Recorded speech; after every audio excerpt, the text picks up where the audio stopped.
Hello. It is Wednesday, May 5th, 2021, and this is the Yormish workout, Wednesday lower body, cycle 7, chapter 3, iteration 4. Probably not one of the best days I've ever had in my life. But we're still going to get through this. We're still going to do this. A lot of me doesn't feel like doing it, but ain't that just the way of it?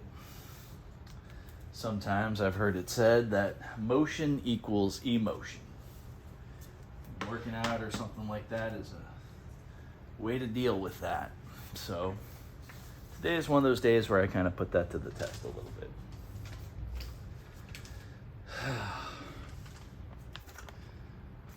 All right. Please, a public service announcement right now. Please do not waste your time watching this video unless you have a very specific reason to watch this video. Otherwise, you'd probably be wasting your time, and I would hate, and honestly I would hate to waste your time. So, there's all that. Public service announcements out of the way. My little write-up on the Infinite Notebook is done. You can focus on this, but first I'm going to say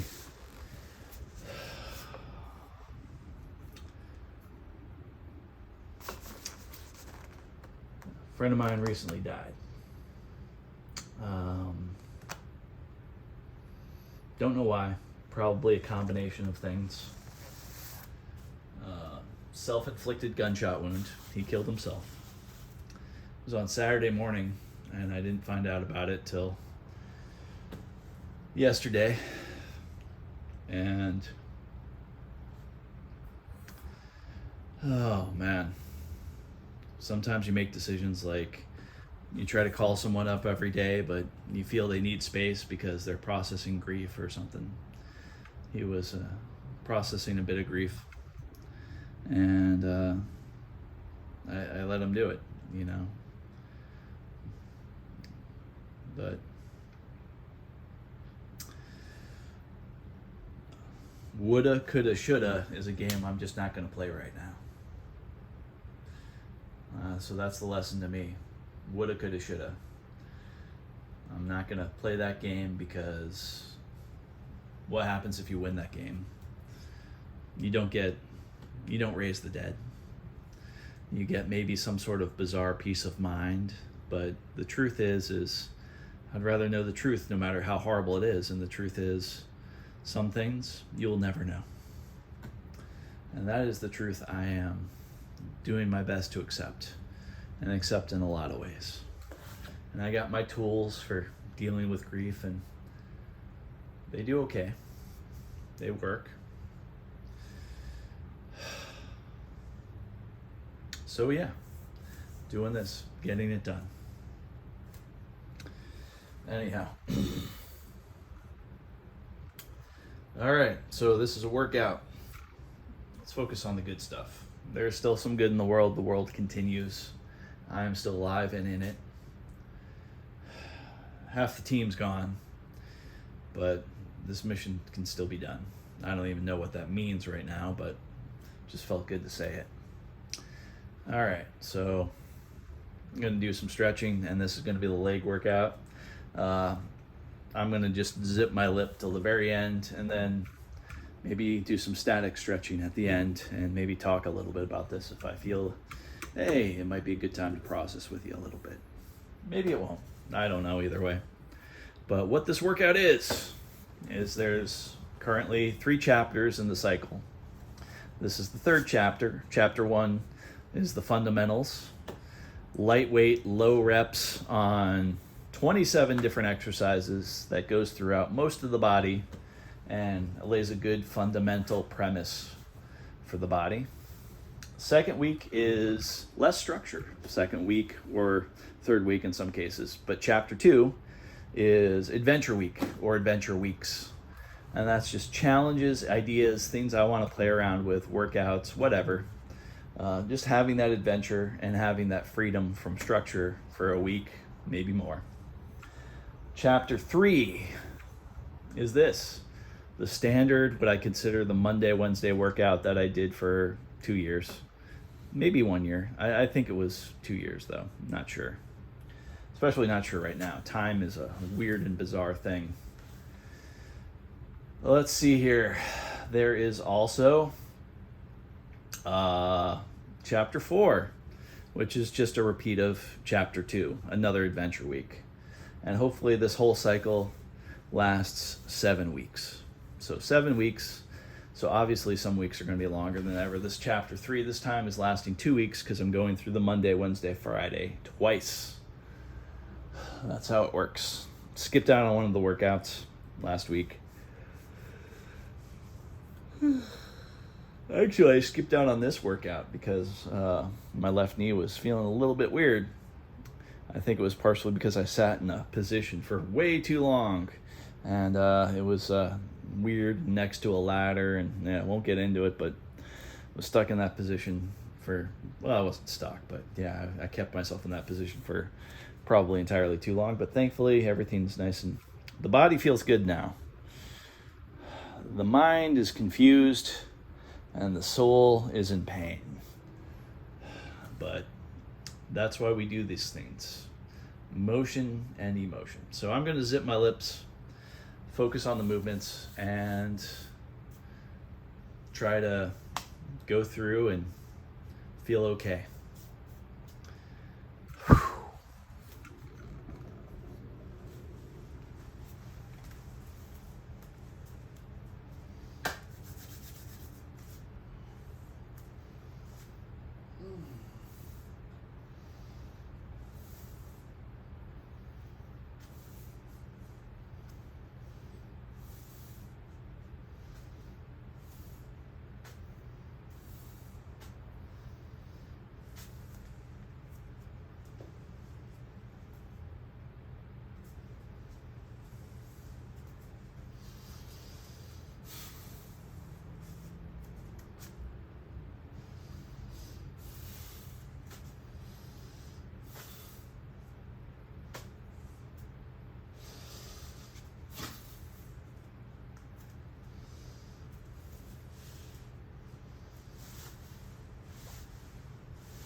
Oh, I forgot to break down what this specific thing was.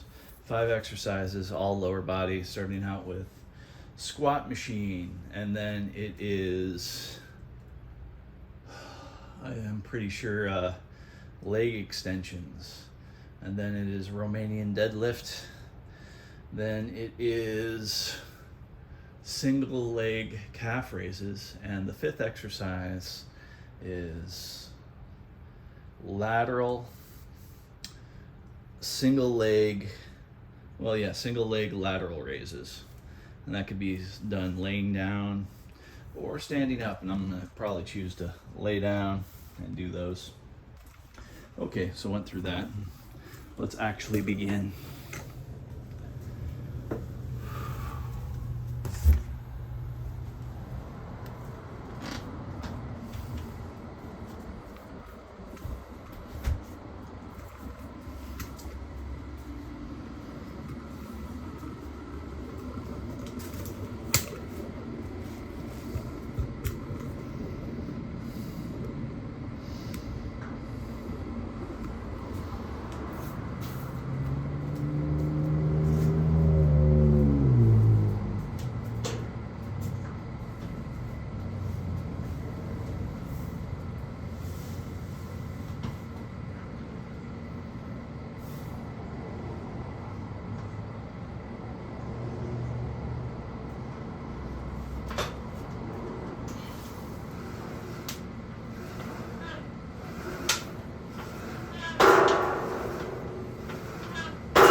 That's it. That's all.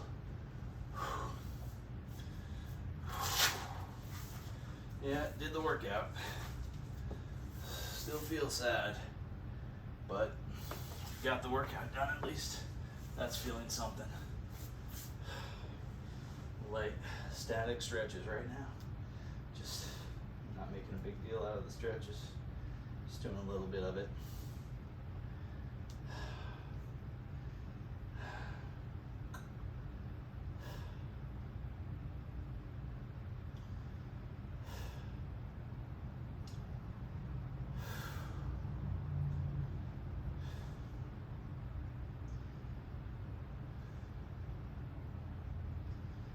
Yeah, losing somebody.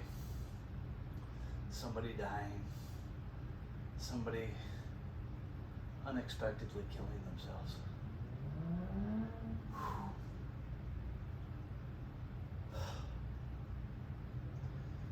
It's like right now, in real time, I have to feel my emotions and let it do what it's going to do. But the good news is I can kind of take a step outside myself, and it doesn't always work, but right now I think it's working, and just control my reaction to the emotions. I can't control the emotions. I've tried before and I've failed entirely too many times as a teenager and growing up, but that taking a step back, letting, not fighting the emotions, just letting it flow through you. Let the pain be pain. Let the sadness be sadness. And when there's the time for tears, at the proper time, in the proper places, shed those tears. And they do. But is it really shedding a tear if you're underwater? I think so. Because I'm reasonably sure you can sweat while swimming.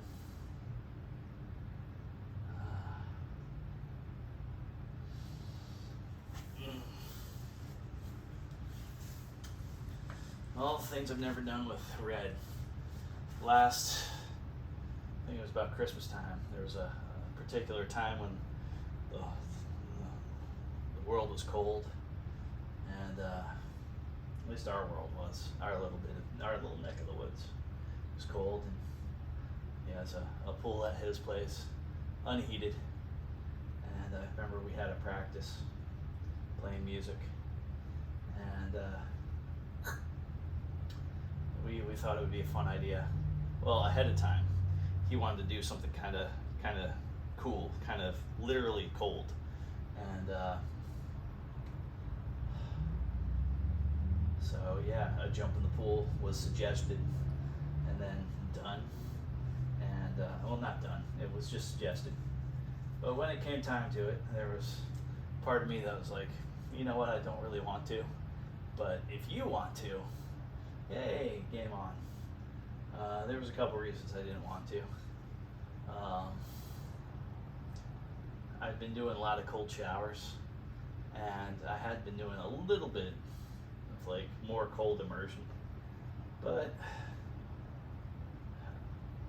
I didn't like the idea of wet shorts for whatever reason, you know, and that's just swimming in a pool or the ocean or whatever, but I mean, sometimes the ocean. Sometimes certain situations in the ocean, yeah, you really, and certain pools, you know, clothing option. But this is definitely, I don't want that. You know, both him and I were, yeah, I'm not gonna play around in the pool without shorts. So basically, it didn't happen, and I was thinking like. And the thing is, I'm pretty sure I had a change of shorts in the truck, yeah. So like, yeah, that could have happened. That would have been no big deal, but missed out, man. Missed out on a good memory. I mean, that practice was a good memory. The times talking about, you know, different things that happened in practice and stuff like that. Good memories, lots of good memories. And I really am revisiting them in appreciation as part of the grief equation. Grief equation, put simply, is, let's say you pick a number. I like this method of actually picking an example number and all that kind of stuff. The example number lately has been 888. So for this example, 888 is the number of your grief. And it can't, let's say it's on a number scale between 1 and 1,000. It's a pretty big scale. But absolute 100% grief, 1,000 points of grief, equals instant death. What the human body and the human mind and the human spirit cannot handle. So much grief that instant, boom, you're gone. No choice in the matter. Goodbye. As soon as you hear the news or whatever. Below that, you can still live. So let's say 888, that's a number. And you think of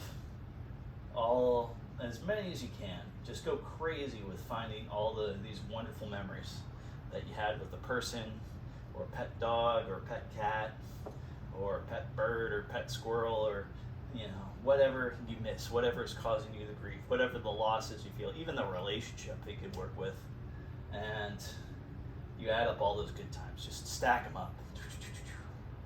And don't color them with the loss. Don't associate the loss with the past. It's hard not to, but kind of make that separation. You've already quantified the loss. The numbers are already there. So you're quantifying this. You're not getting, this, column A and column B mixed together. So you just focus on the good memories. You start quantifying that. You start saying, like, a day at the beach, that was good, that time in the arcade, the time we went bowling, whatever it is. So you quantify it, you add it up, you stack it up, boom, boom, boom, boom, boom. And if you get to a point where you're, oh man, I can't think of any more, you tally it up, or you just don't want to think anymore, or whatever, you get tired. And it's like, I'm going to tally this up before I get some sleep. So you tally up all the numbers. And you end up with a number that is at least 3 times greater than your first number, than your grief number. So with that example, 888, I think 3 times that, 800 times 3 is 2,400. And then 80 times 3 is 240. And then we got 8 times 3 is 24.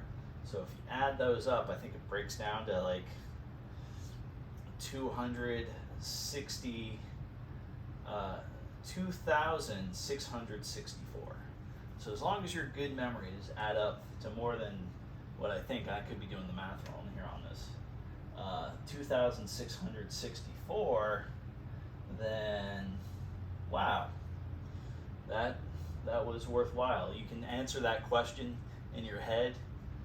Would it have been better than to never know this person, or never get into that relationship, or never adopt that animal into your life? And or another question, like, would you rather have had all the memories erased so you don't feel this pain, but you lose all this good stuff? But the good stuff is 3 times greater, because you're assigning the score yourself. And yes, it's all subjective. All these things are subjective, but to deal with the realm of the emotions is highly subjective and highly influenced on perspective and framing. So using that to your advantage and my advantage. A game I haven't really played with, a tool I haven't needed to use in my toolbox is, this could be worse. And yeah, eventually I'll get there.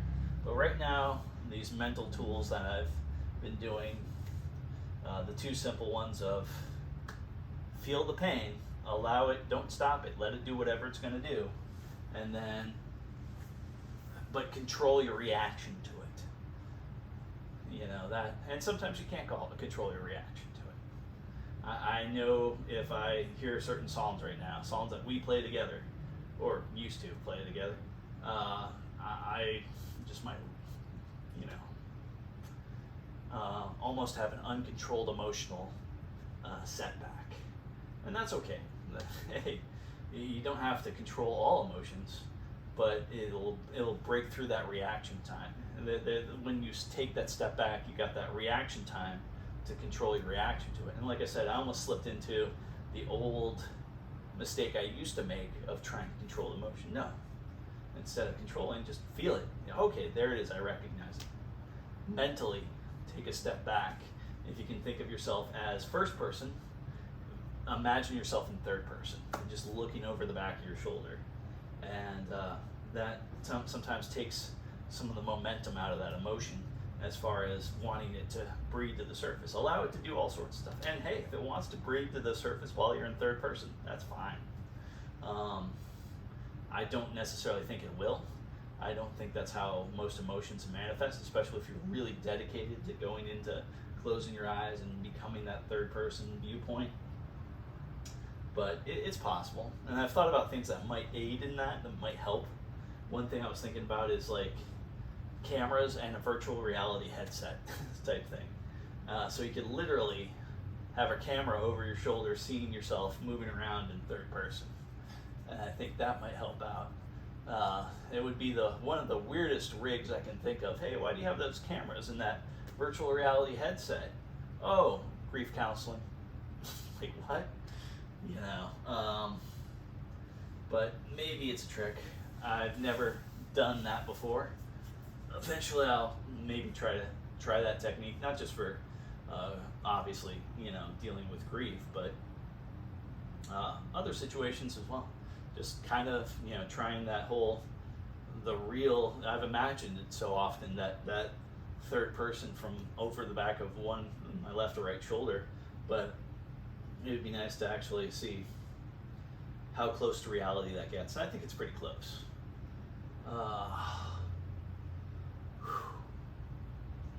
So there's that. So 2 tips, 2 tools, 2 ideas, if anybody out there is watching this, that might be useful to you, because while I hope there's no suffering in your life, I know as what I consider a rational human being that I have this distinct belief that there is suffering in everybody's life. And it seems like suffering is symptomatic of life itself. And it's almost just kind of that statement, just thinking about that. What if every single person beyond a certain age is suffering in some way, has suffering, has sadness? I think about that idea, and I want to be more, I don't know if it's sympathetic, I don't know if it's empathetic, but I want to cut a lot more people a lot more slack, and I already generally do cut a lot of people a lot of slack, and realize that their world is not about me, just as maybe they realize my world is probably not about them. Maybe we share common goals sometimes, but that's the reality of being stuck in our own skin and trying to make a home there, which some people think, well, that's horrible, that's selfish, that's self-centered, that's all these words that have a negative connotation with the word self after it, or self before it. But what if it wasn't? What if it was, possibly part of human survival as it is? What if it, and yes, it comes into conflict with, usury behavior. Absolutely. But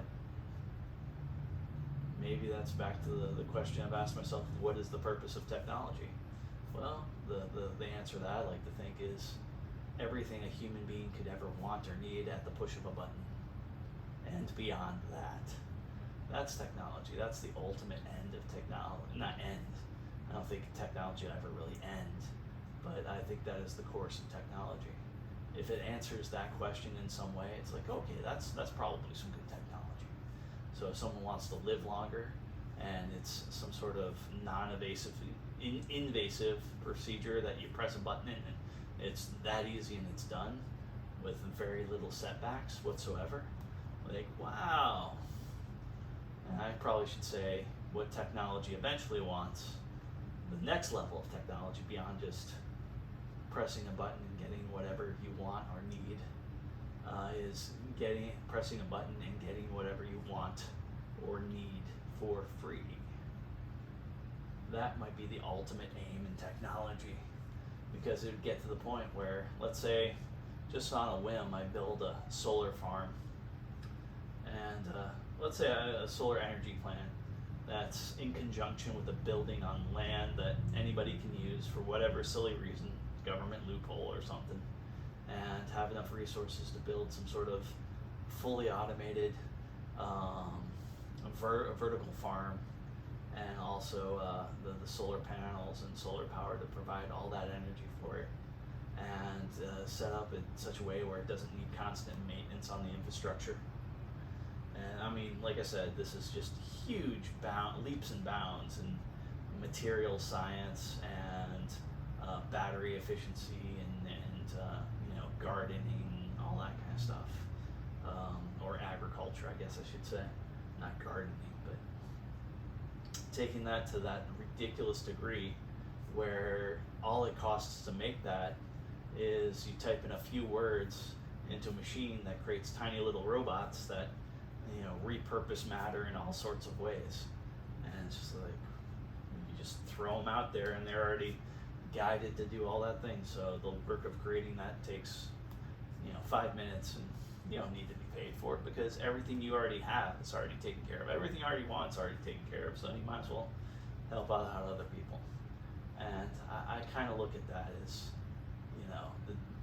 I think I read a book once that was entitled "What Technology Wants," and I don't think it really looked at it from that perspective. But that's my belief on the asking the question what technology wants or where it's going, and in essence, I think it's kind of going there. Yes, a lot of these things are not even feasible now. Well, I don't know if feasible is the right word. A lot of these things are very difficult to take seriously now. But technology has proven time and time again that one time, an earlier time, it wasn't taken seriously. It was a joke. It was a fantasy. It was nonsense. And then years later, months later, days later, it becomes a reality. And just think of that, like changing certain things in life, really truly ending poverty in a meaningful way. Less desperate people, less crime, less desperation, less drug addiction, less suffering, people being taken care of, knowing that you have a safe place to hang your hat, and a safe place to live, and a safe place to go to sleep, and knowing that unless you really want to, you will never starve, and you'll be taken care of. Great. And when I say taken care of, there's a different connotation there.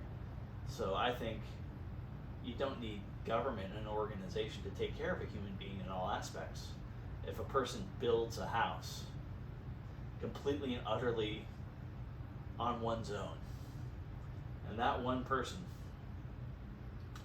is laying in bed at night, they're being supported by the bed they built, if they built the bed, and being supported by the roof that they put over their head.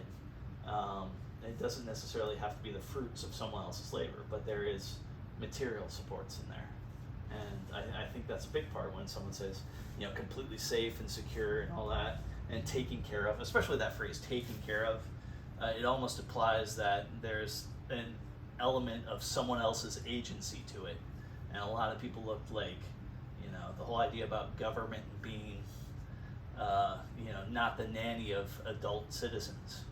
And I agree with that, almost too far. Like, there's a part of me that thinks I'm never gonna, I never say never, but as far as I know, I don't drink, I don't do drugs, and here's the, as far as I know, never going to, not gonna pursue that. But respecting the idea that other people take that path, other people make that choice. And for some reason, when I was a little kid, I thought it was the stupidest thing in the world for government in a society of adults and people with the label grown up. Like, there's government telling them what they cannot do to themselves, I didn't understand it. And yes, now I realize, getting older, that like drugs do horrible things. I had a friend that probably the major source, or I don't know if it's major, the major source could have been anything. It could have been freaking antidepressant drugs. That could be the major source. And I don't know that. Hopefully somebody's doing some sort of research on that. You know, maybe before he is processed, cremated, or, you know, all that, somebody's taking blood, somebody's taking some tests. Do I have faith that that's going to happen? No. But, you know, maybe there is, and maybe somebody else, a government agency or whatever, yes, back to government, you know, the police and all that kind of stuff, just wanted to ask the question why. And part of the question why is, what was running through that dude's blood at the time? So, you know, analysis of that, and finds out, oh, here's what happened. That person took alcohol plus an antidepressant, or didn't take any alcohol, and the antidepressant was in there for, you know, he took the regular dosage, but for whatever reason, a quirk of his body, the first dosage he took the day before didn't break down completely, and it had a weird reaction to the new dosage. Who knows what happens? But hearing something like that would make a lot of sense in some weird ways. You know, you want information like that sometimes, because you know, I don't want to delve into the infinite why, because, you know, why is this? Oh, really? Okay, and then why is that? Oh, well, then why is that? You know, all these answers going down why, well past the, what I call the healthy 5 levels and the safe 7 to the bizarre 20th, you know. If you ask why 20 times in a row, it begins getting a little bit weird. But thinking about him and his situation, man, don't know what happened. And back to the whole idea, I keep going back to like a knee-jerk reaction. As soon as I hear those thoughts, I realize there's danger and pain in those thoughts. And it's like, okay, the antidote for the pain is asking the question, can I get comfortable with not knowing? Fortunately, I have had practice in these situations and not knowing why certain things happen. And also knowing that, hey, I'll never know the answer, but there's other questions. And knowing the answer doesn't give me the prize of the ability to reanimate the dead. It just doesn't. Maybe with high-level technology, who knows? But, you know, like I said, what's fanciful now might be commonplace 300-400 years from now, when whoever wants can get very tiny robots. I think some people call them nanites, to be put in the blood, and every one of those monitors every single cell in the human body. And the few people that had enough forethought to make themselves into human popsicles, you know, they can start getting thawed out, and these little tiny robots go inside these people, and every single place where the ice froze and created spikes that cut apart these cells and pierced these cells, all these little robots are, you know, doing their level best. Little doozers and all sorts of things going on inside the human body, and putting that person back together into a functional entity once they go through the thawing stage. And having all the coordination of all those trillions of robots, real tiny things, inside that human being, helping to give extra temperature, or maybe the person's on some warming pad or whatever, or, you know, various warming lamps or whatever, and they can turn up, you know, higher or lower and move about depending upon what's the best way to properly thaw this person out and which cells are ready to be thawed out. So, and this all created, all these trillions of different tasks created and used within the space of 6 hours by some amazing quantum computer, digital computer, human interface, all three of them just put together in this like robust fact-checking, double-checking, anomaly-checking system that creates an almost 0%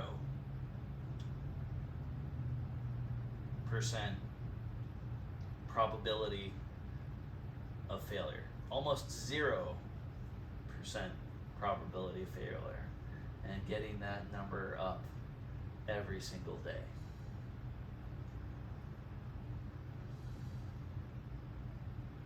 So I think about stuff like that. And sometimes that helps me just to let my mind go on certain things.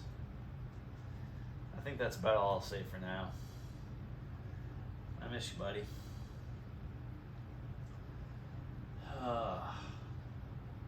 Not gonna ask why.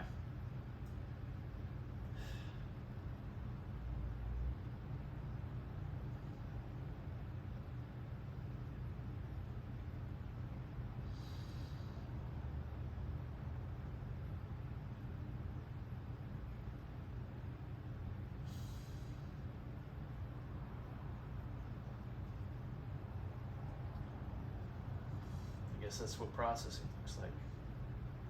Maybe I'll watch this video, and instead of looking at this moment, I'll be like, wow, I've been working out so much, not nearly in the shape I want to be in yet. Trust the process. And now I can say that phrase and have it apply to more things. Well, I already knew the process of grieving, or my own little processes, have kept me, more intact than otherwise would have been. No lashing out, none of that silliness. I want to be beyond all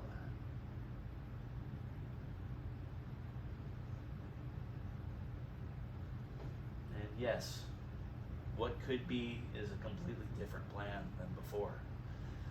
What could be had so many other possibilities than what could be from this state of moment now. And I grieve for those as well, to a far lesser extent than my friend, but the memories we would have made, the happiness we would have felt. Because even though that there's suffering in this life, and suffering is almost guaranteed, what I think is less guaranteed is satiation, relief, pleasure, safety, all these wonderful things that sometimes we take for granted. And doing a quality job of trying not to take it for granted. So if you're listening here, anybody, I want to thank you. I want to appreciate you. I hope something here did something good for you in life in a very positive light, and in a good way all around. Do I think that's going to happen? Unlikely, but that's okay too. Back to the process. I'm in the process. I think without these little back and forths I've been doing, I might not be as. I know I'm not perfect with people. I know sometimes I often use the wrong words or too many of them. But I think it's getting better. I wish it could have been better with Red. I think there's some phrases and some things. What I regret the most is when a couple days after his grandfather died, he was solid. He wasn't drinking. He was good. And then I think he started drinking. I could tell it in his voice. I probably shouldn't even gone with. Sometimes when you have somebody in pain, you go towards one of two paths, and it's solutions or hearing them out. Solutions, advice, ideas, all that kind of stuff, concepts, solution-oriented thinking and responding.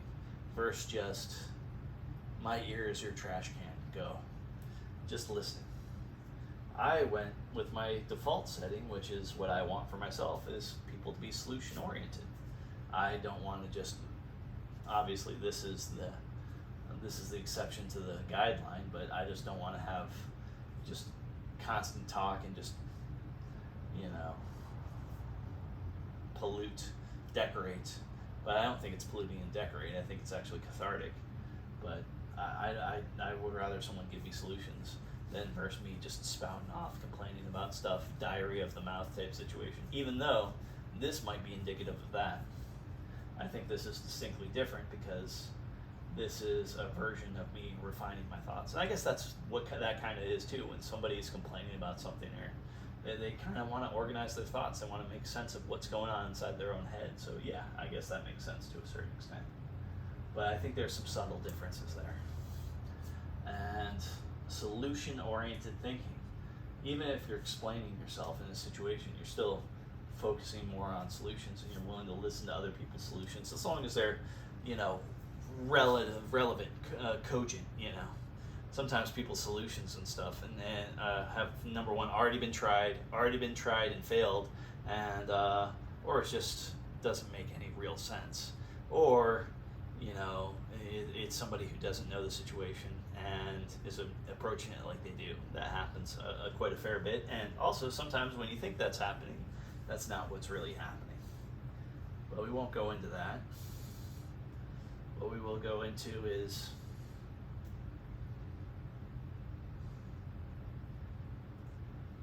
nothing left to say. I'm sure I can think of something, and the more I think about thinking about something, the more likely it'll turn up. But I don't know if I want to put you through that right now.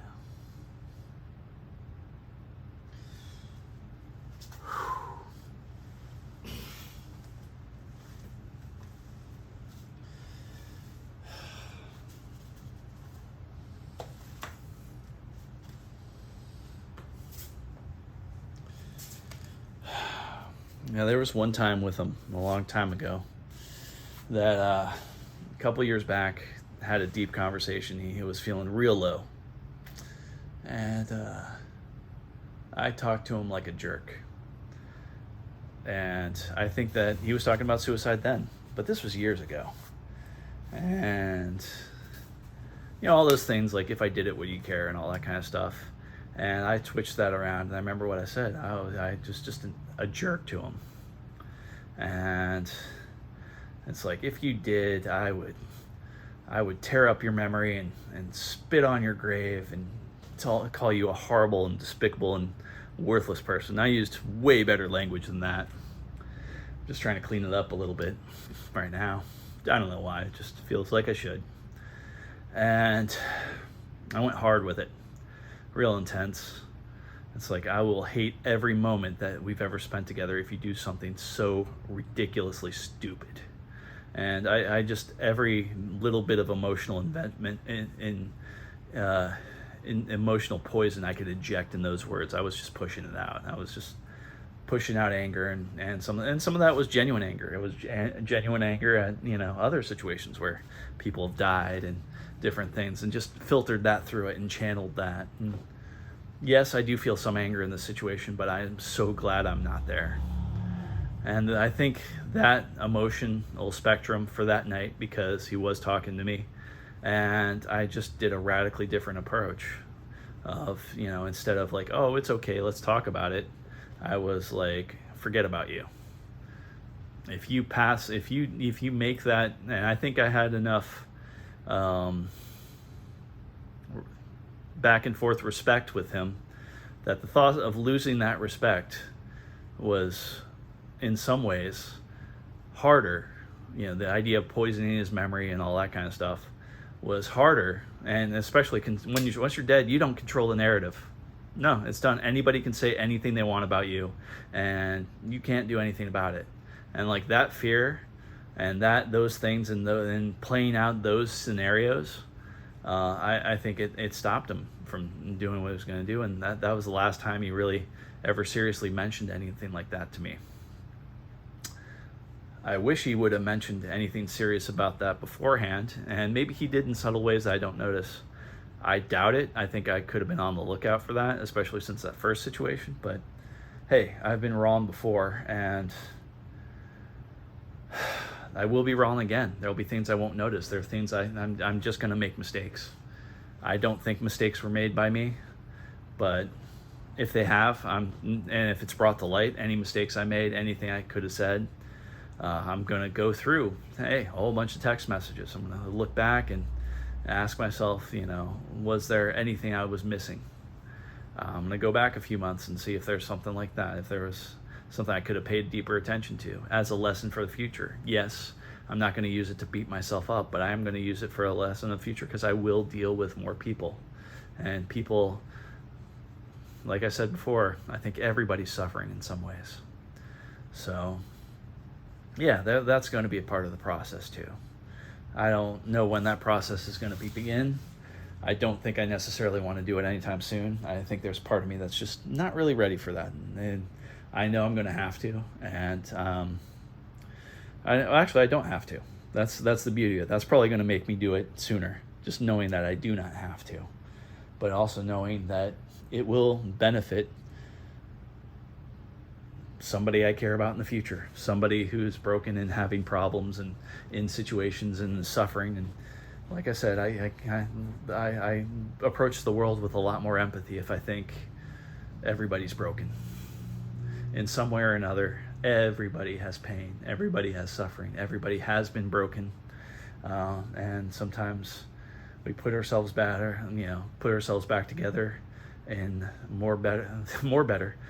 better ways, or sometimes are more robust, or sometimes I don't know if any way is 100% better from all perspectives, but it could be better from many perspectives than it was before. And I think that's part of the process. I think that in life, this suffering, if possible, and it's not possible with all suffering. I think some suffering is so terrible and so heinous, there's just not coming back from it. But if it's south of that spectrum of something that a person cannot come back from, I think in some ways we can do that to rebuild us a different version of ourselves, get a clearer view of the people we want to become, and get a little bit closer to that. And what I'm glad about is part of the human character. I think nobody, maybe not nobody. Nobody's a strong word. Most people. I think most people are thinking about the person they want to become, and they'll never really get there. Not because it's such a lofty goal, because it's so out of whack, but I think that goal line just keeps creeping forward. Once you get there, there's fun in the process. Like, okay, that was fun kind of getting there. Let's go to the next level. And that's kind of why I like the idea of small victories and constantly knowing I'm going to move the goal line anyway, just bring it a little bit beyond my current threshold and then go to the next level, that kind of thing. So I don't know if that's the best strategy towards life. Obviously, I'm not a hugely successful human being. I think I have a lot of things towards my advantage. For whatever reason, that whole not drinking and not doing drugs, like, hey, there's a 0 chance of those hooks ever getting into me if I never get near those hooks, or if I never actually ingest those hooks. Been around it, can be around it, can safely be like, no thank you. But that's part of my own internal thing. And it's amazing looking at other people's stories. Like, there's a story I'm writing where this guy hates the smell of alcohol because many guys, and these guys are all pretty intense dudes, but this one guy in particular doesn't ever tell a story to anybody, but he makes weird references to it.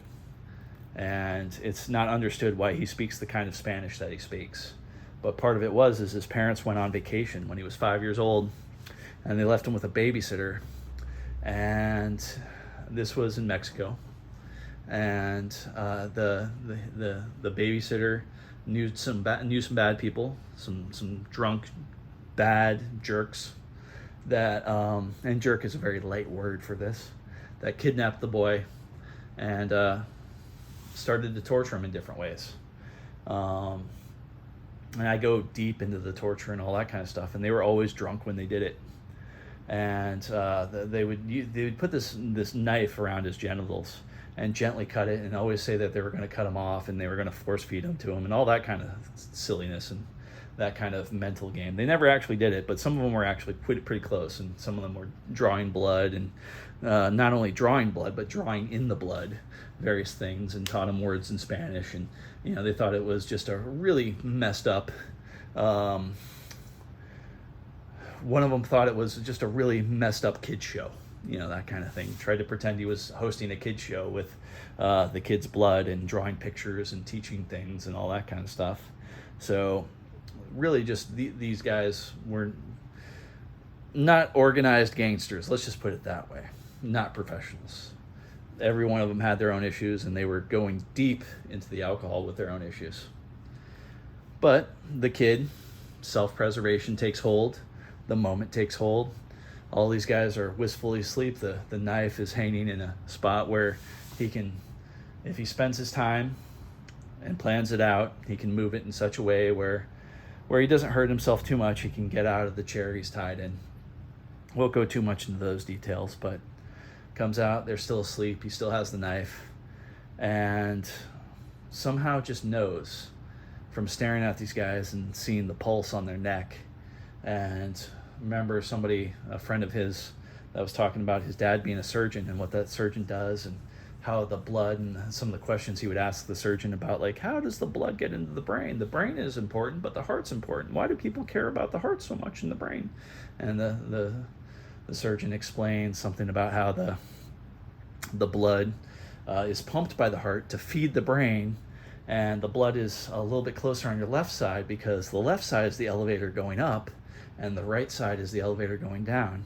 And every time you see that little pulse in the neck, that's the elevator moving. And so he figures it out, and he wants to stop the blood from going to the elevator in the head.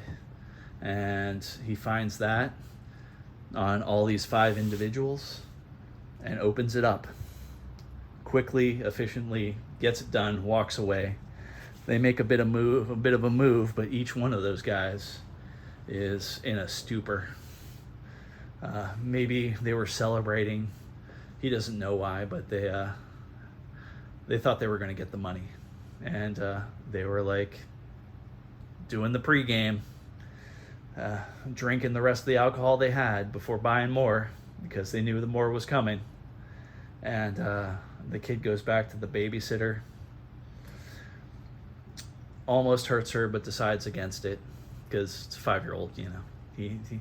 He was just happy to be back, but he's so traumatized, doesn't say much, and she cleans him up, and he never takes off his pants for anybody till he's past the age of 20, just to not show off the scars and stuff. And he, a man of very few words, but every now and then he'll throw out these very whimsical phrases in Spanish.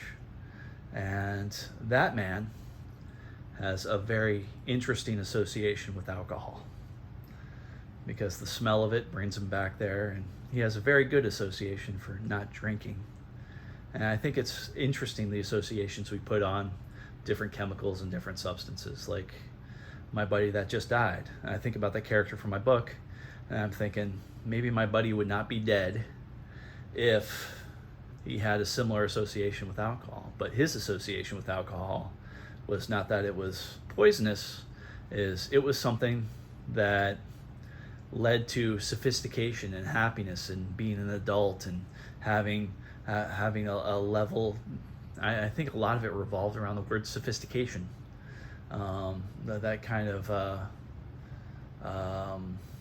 there was a kind of experience associated with it, and part of the experience was the whole like getting plastered culture. But I think he was more into like the refinement of it. He believed in the myth of the sophisticated drunk, you know, the energetic, but you know, happenstance, whatever dude that is. You know, and I've even heard him say stuff about the happy drunk. But in my experience is if you spend enough time with a happy drunk, and that happy drunk gets drunk enough, eventually there'll be a moment. It might take years. It might pop out once every 2 years or something like that. That happy drunk becomes a sad and depressed drunk. And when you have a sad and depressed drunk, sometimes all it takes is that sad and depressed drunk convincing himself or herself that life is never going to get better. And hey, if life is never going to get better, might as well end this thing, because they're feeling bad and they have this possible false certainty clouded by the guise of alcohol or drugs or whatever is influencing their brain. And they already bad, never getting better, game over, you know. And so sure, I'm thinking about this stuff way too much right now. But do I know that happened to my buddy? No, not at all. I have no clue.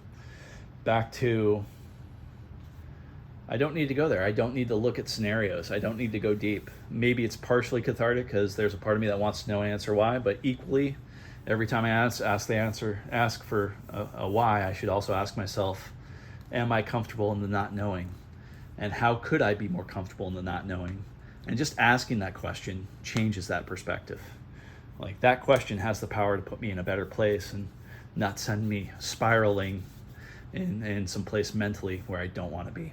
So, wow, that was cathartic. So, hey, hopefully nobody watched this all the way through. Oh yeah, don't forget to like and fucking subscribe. No, wow, I should probably erase that. God, that was evil, and I don't want to make fun of those people that are like and subscribe. No, I'm not gonna go there.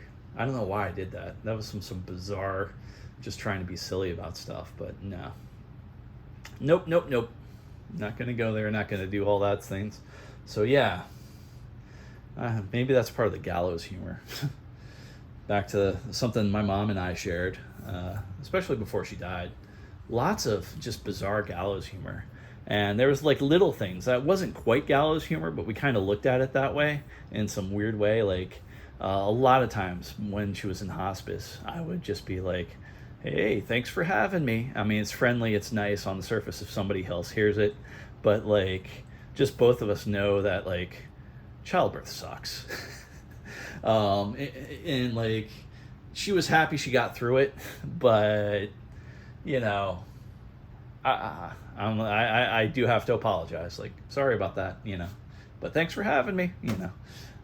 It's almost like the phrase "thanks for having me" is a reflection on just like the pain of childbirth. So, hey, thanks for having me, you know, and saying it in that nonchalant, friendly way. So both of us got a bit of a chuckle about that, because sometimes one of the symptoms of gallows humor is just laughing at the pain. And, you know, I didn't feel the pain of her experience, but she certainly told me about it. And, you know, hey, so if anybody out there has a mom that's alive, gotta respect that. Gotta respect what she went through. Even if she was just knocked out cold and brought back, you know, even that's not a pleasant experience. Even though some people have euphoric experiences in unpleasant circumstances. So I guess I should not discount that. And I won't paint everything with that brush of negativity. Back to the brush of negativity. I haven't said that in a little while. So I don't know. I guess maybe that's one of the best reasons I've named this channel Yoram Explains Absolutely Nothing. Because it's ramblings of a person that has a lot to figure out. But hey, hopefully, you know, life is a team sport, and hopefully you and I are on the same team, and we're all just trying to make this world a little bit of a better place in little tiny ways.